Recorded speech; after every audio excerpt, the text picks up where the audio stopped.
Hubo cruces, hay movimiento en la calle y todo esto tiene que ver con el futuro de los argentinos, ¿no? Con el futuro inmediato, pero además también a largo plazo. Así es, son muchos los puntos polémicos de esta ley bases que vamos a empezar a repasar. Creo que estas 4 unidades en gran medida son una especie de síntesis. El primero de ellos tiene que ver con la cuestión fiscal. Hay un paquete fiscal que se está discutiendo en paralelo con lo que es este proyecto denominado bases. Ese paquete fiscal tiene, entre otras cuestiones, la discusión por el reintegro de ganancias para lo que se llama la cuarta categoría, y a partir de allí es que el gobierno para la posibilidad de empezar a mejorar un poquito lo que es su recaudación a partir de la aplicación de este impuesto. Hay muchas otras cuestiones, lo que mencionaba Daniela recién, pero lo cierto es que en materia fiscal ganancias es una discusión. ¿Por qué? Bueno, porque allí el gobierno plantea la intención de que, bueno, de que un sector de la sociedad que uno puede considerar que no es un sector rico, que es ni más ni menos que el sector trabajador, que tiene ingresos por encima de 1.800.000, empiece a tributar en un contexto donde, como siempre decimos, la verdad que el ajuste se lleva prácticamente todo y la pelea por la supervivencia se hace cada vez más árida. Bueno, veíamos en pantalla una placa, hablaba del impuesto al tabaco, sí. Habla también de lo que tiene que ver con el régimen, dos cuestiones importantes, reforma laboral, promoción del empleo y régimen de incentivo para grandes empresas. Pero vamos a ir a los detalles, ¿no? De qué es lo que sucede con el periodo de prueba, qué es lo que se propone, qué es lo que te puede pasar en lo inmediato, ¿no? En lo que tiene que ver con los derechos laborales adquiridos hasta el momento y que, bueno, cambiarían. La verdad que hay un ítem fundamental, a modo de resumen, que está presente durante todo el contenido de la ley bases. Y tiene que ver, sea impuestos al tabaco, a las grandes tabacaleras y las exenciones impositivas, tiene que ver con qué, con beneficiar a aquellos que más recursos tienen. Cuando hablamos de la reforma laboral, también del incentivo para el empleo, en un momento donde Javier Milei, ya vamos a hablar de Trenes Argentinos, ¿no? Se prevé una gran cantidad de despidos, qué va a pasar con toda esa gente, los despedidos en el Estado, pero además que a futuro quienes tengan empleo no tengan los mismos derechos ni las mismas posibilidades de reclamar que tienen hasta el momento. Un periodo de prueba, por ejemplo, que se extiende, bueno, entre otras cuestiones, muchas más, la exención de multas para aquellos empresarios que no tengan a los trabajadores registrados. ¿Qué hace esto? Bueno, desprotege a el sector de menos recursos.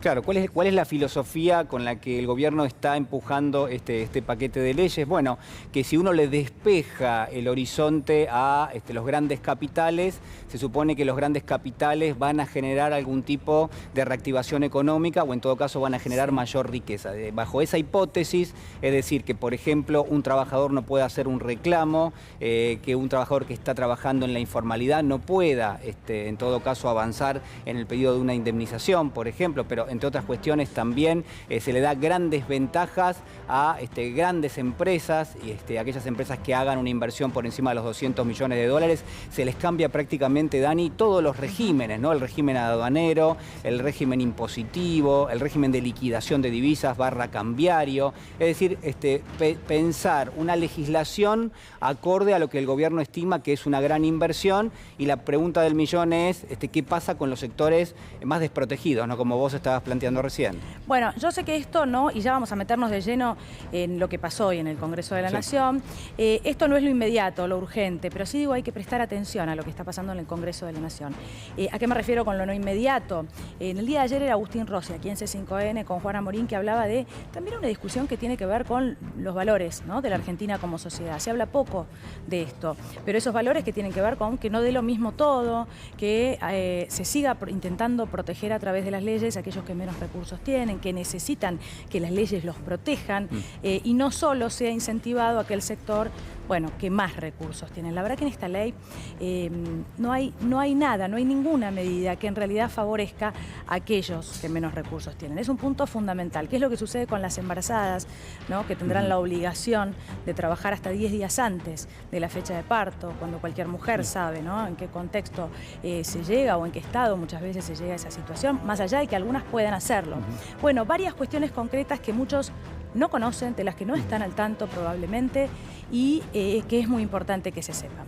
Digamos también, me parece que este punto también es importante, la realidad es que en algún punto, cuando uno habla con todos los actores, con los sindicatos, con los legisladores en general, con las cámaras patronales también, todos mencionan que es necesario llevar adelante algún tipo de discusión vinculado a lo que es la legislación o modernización en términos laborales. La pregunta que también tenemos que hacernos es si la discusión que se está dando en el Congreso representa ese espíritu de época. Es decir, a todas luces está claro que ha cambiado el mundo laboral, Dani. Digo el mundo laboral porque es uno de los puntos más sensibles de lo que se está discutiendo.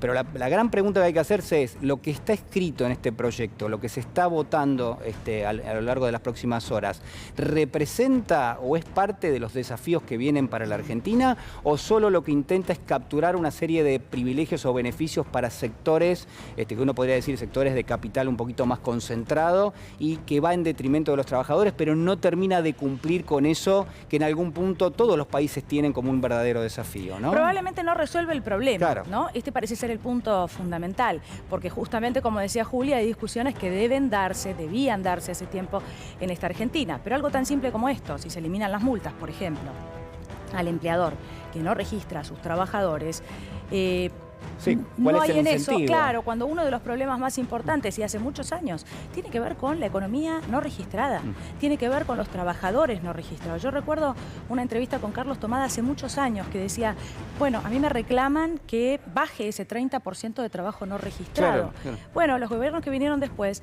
la verdad es que no han logrado resolver ese problema. Y lo que queremos decir es que esta ley, a simple vista, tampoco lo resolverá. La pregunta es entonces, ¿qué es lo que quiere hacer Javier Milei? Y si el objetivo es continuar con un ajuste, que lo dijo la propia vicepresidenta de la Nación el fin de semana, parece no tener un plan económico, un plan de reactivación, sino simplemente recortar los derechos de los trabajadores, lo que estamos viendo hasta ahora, ¿no? A través de lo económico. Pensemos en eso que estás diciendo, qué distinto sería estar discutiendo, por ejemplo, algún incentivo para las grandes, pequeñas y medianas empresas para registrar a sus trabajadores. Es decir, podríamos tener artículos vinculados con ese tema, pero lo que está planteado es justamente lo contrario, es decir, una especie de perdón para aquellas empresas que tengan a sus trabajadores no registrados y que las pone en igualdad de condiciones, y esto sí realmente que es un impacto al mundo del trabajo registrado, porque las pone en igualdad de condiciones con respecto a las empresas que sí tienen a sus trabajadores registrados y que vienen pagando a lo largo de los últimos años los impuestos. Claro. La verdad que en algún punto es casi una especie de espaldarazo en la espalda para aquellos que no han cumplido con la ley en los últimos años. Por eso digo, atención con lo que se está discutiendo, había que dar claramente un debate con respecto a estas cuestiones, pero la letra chica de lo que está en este proyecto, la verdad que no representa los desafíos que se tenían que discutir. Bueno.